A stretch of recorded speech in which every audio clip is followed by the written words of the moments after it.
এবারে পুজোতে জানেন আমি আমার বরকে বলেছিলাম যে আমি এবারে পুজোয় জামা নেব না, আমাকে একটা সানগ্লাস কিনে দেবে লেন্স কার্ট থেকে। বলছে আচ্ছা ঠিক আছে, যেদিন ঠাকুর দেখতে যাবো সেদিন কিনে দেবো।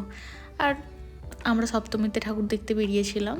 ঠাকুর তো সেই সন্ধ্যাবেলা দেখবো, তার আগে আমরা সানগ্লাসের একটা কিনে নিয়েছি। তারপরে শপিং মলে গেছি শপিং করার জন্য।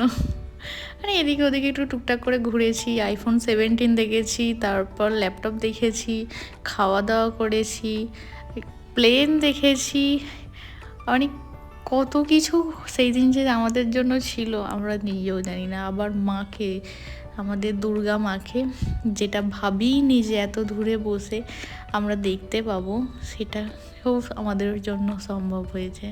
মাকে আমরা অনেক খোঁজাখুঁজি করে পেয়েছি, মায়ের মুখটা আমরা দর্শন করতে পেরেছি।